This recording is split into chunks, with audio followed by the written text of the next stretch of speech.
Hey, it's Benjie Cole, son of Al Cole from CBS Radio and host of People of Distinction, the talk that gives an in-depth view of some of the most dynamic, intelligent, and successful people on the planet. Run to our website, peopleofdistinction.org for more info, or you can always email me directly at benji@alcoleenterprises.com.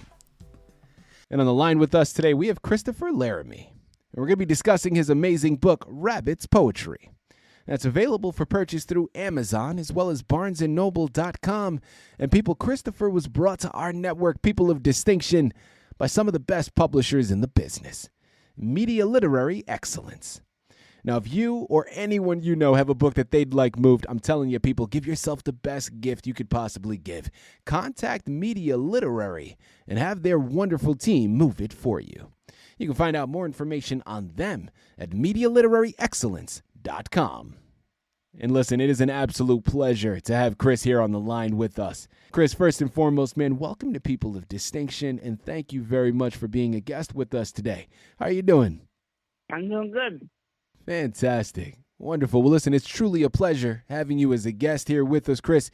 Now, before we go into the book, because I know we have a lot of information to cover pertaining to that, but I feel like it's important to learn a little bit more about your background, Chris. So let's start there.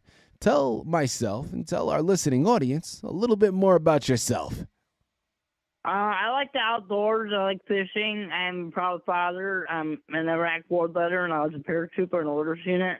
It was for the National Guard, but it was still war, and it's not something I usually talk about, but I do a little bit. Yeah. Well, Chris, first and foremost, thank you very much for your service, okay? And, you know, a thank you just never seems to do enough. But unfortunately, Christopher, that's all I have to offer at this time. But I will say we are forever indebted to you and all of your military brothers and sisters for sacrificing your lives and really helping protect our liberties here in the States. So thank you again for your service. We are truly, truly indebted. And Chris, without further ado, the anchor for today's interview is all about your book, Rabbit's Poetry. So tell us a little bit more about it. What does the book entail? Rabbit was my nickname in the military, so that's why I just call it Rabbit, just another name, like a nickname. And then on the cover, it has 5 soldiers on a hill next to an American flag with the sun setting. It was awesome. And I like to, sometimes I like to just think of the weirdest things I could possibly write about, and it comes out so much creative. Absolutely. You know, Chris, let's talk about inspiration for a minute, okay? Now, again, there's no surprise there. We're talking about poetry. It's written right there in the title. Well, when it comes to poetry, Chris, was this something that was always a hobby of yours growing up? Were there poets or other writers that inspired you? Talk to us about where that love for poetry comes from. I was having a hard time a long time ago, and it's like, oh, if I start writing, maybe I'll calm down. And I fell in love with it until I do all day now. It's right. But I like it. It's a perfect job for me. I love it. Mm-hmm. So this is something that started really as almost a cathartic/therapeutic experience for you, yes? Yes. Yeah, I just started doing it, and now I keep doing it. There you have it. There you have it, man. That's fantastic. Now, with regard, sticking with inspiration, when it comes to this book, I mean, this is, as you said, something that started off as a therapeutic experience, right? You kind of wanted to settle down and put your mind at ease. So you leaned to writing, which is something a lot of people do. So I'm right there with you. Now, when it comes to publishing this book, I mean, these are poems that very easily could have stayed on your personal shelf, or things that you just, did for yourself personally, but never put out to the public. But Chris, you switched gears and you did publish the book for the mass public. I'm curious to know what inspired you to do that. I just wanted to get really creative and see how I could write. Mm-hmm. And yeah, I'm new at this, but I like my book. I think it came out really well. Everyone likes it. I already gave one to my daughter. There you go. That's fantastic, man. I love it. I love it. Chris, who would you say is your intended audience with this book? And then a subpart to that, what is the main message that you're hoping that they receive? I will admit, I write about my life a lot, but it's not always that way. And young adult to adult, there's got some bad words in some of them. There you go. And then a subpart to that, now we know who the intended audience is. Is there a main message or theme that you're hoping that your readers receive? Just let loose and just read poetry for what it is, you know? That's what I think. So it's purely for entertainment's sake. I wrote stuff for like my daughter or my cat that died and stuff like that, but sometimes I make up something like I'll look at some objects in my room and I'll just sort of poem about it and it comes out different. People, again, we're here on the line with Christopher Laramie. We're discussing his amazing book, Rabbit's Poetry. It's available for purchase through Amazon as well as barnesandnoble.com. You know, Chris, next question that I'd love to get into, man, and listen, my listening audience is going to get very upset with me if I don't hurry up and move in this direction. So let's just go ahead. Now, we know right there in the title, Rabbit's Poetry, we know that this is a poetry book of poems comprised over years of writing. Well, Chris, if you have a poem that's readily available, we would love to hear it. So please, if you could share one of your poems for us. Okay, solar winds slams into the Earth's atmosphere. Without an atmosphere, would roast like a marshmallow. We would roast like a microwave. Once a night in the polar areas, it's the aurora borealis. Such beauty, no atmosphere, crap, no cave, just ashes without a grave. Little people know the ones that found undercover survived a bit and found Santa with a precooked reindeer. A lot of it was preserved, cooked by solar waves. It had a big rock, just so hot. Roasted a steak, everybody got together and we did the wave. Also, far north, not many to save it. It was the aurora borealis, house in the land of the brave. One crazy ass grabbed aluminum foil, rode the wave, it was saved. Really wondering how we can prepare to slow down our Earth rate to more normal. We're not going to make it at our rate. We're starting to cook just like our steaks. We're all going to die here. The government made mistakes. In a week we have having a rave, have fun, get some booty, a short memory. Now we die with a grave. Now it's got to be craved. It's fully got worse. It's even killed the prepared friend named Dave. Definitely a planet toasted to a crisp, total extinction, not even bacteria were safe. Something good. God had some souls to save, and heaven the world was fresh. He did create. Now, Chris, if you can you This go is an into... example of one of my poems. No, I appreciate it, man. That's fantastic. Can you talk to us about the inspiration behind that poem? I learned about the government a lot, too. I think a lot of people do. Uh-huh. We know about this fantastic book. We know about your past. Well, I want to know about the future, man. Please tell me there's another book on the horizon. What's upcoming for you, Chris?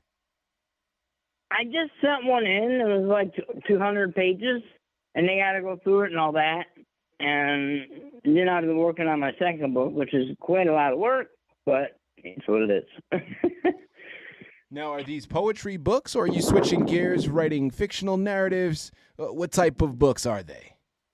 I'm going to keep doing poetry books. I have an idea for a poetry, different experimentation I want to try, but I don't want to share it unless it works.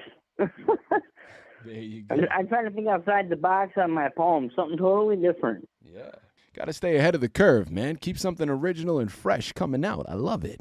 People, you know what you got to do, okay? Amazon and Barnes & Noble are where you have to go. Rabbit's Poetry is what's available currently. But be on the lookout because, as he stated, one has just been submitted, which will be published very shortly, and a third is already in creation. You know where you have to go. Check back in frequently at Amazon as well as Barnes & Noble. Chris, next question here, man. What would you say was a highlight for you in writing the book? Or if not a highlight, something that surprised you that you weren't anticipating before you began?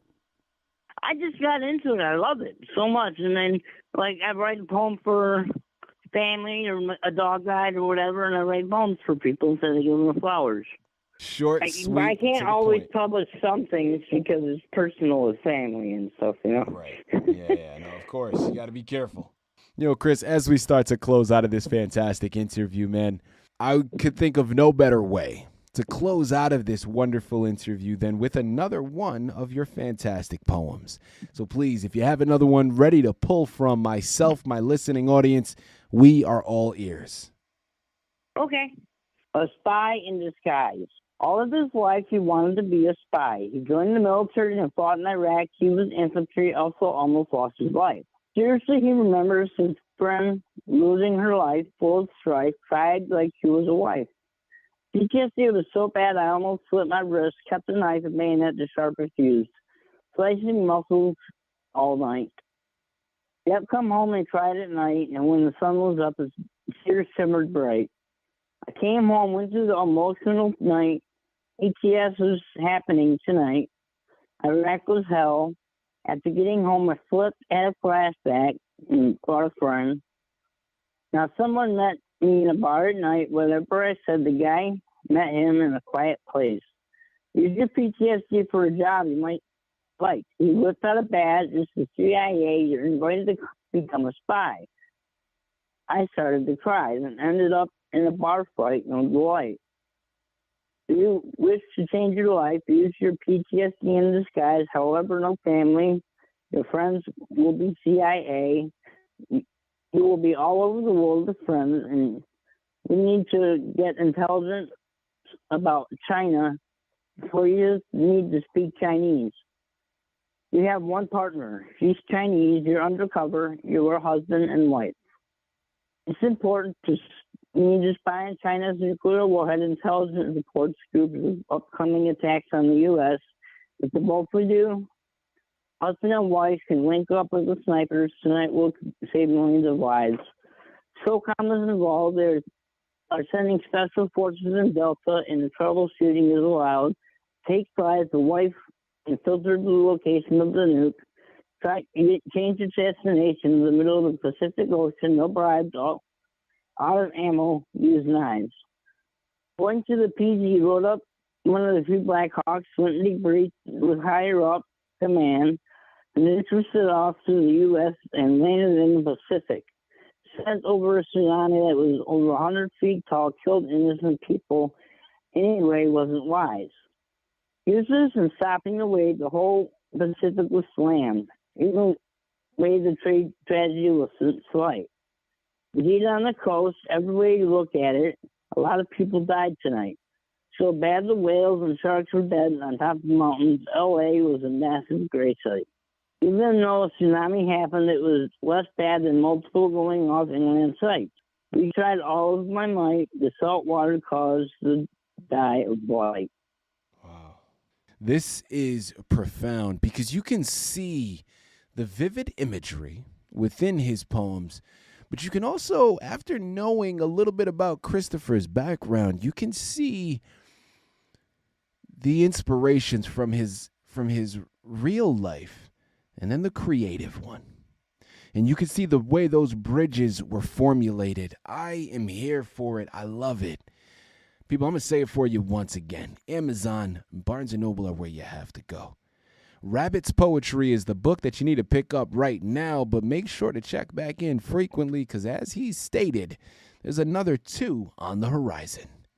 And Christopher Laramie is the author you have to thank for bringing it to your table. You surely will not be disappointed.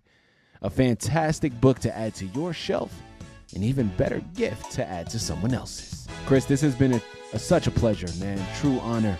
Thank you once again for being a guest on People of Distinction. Well, thank you, sir.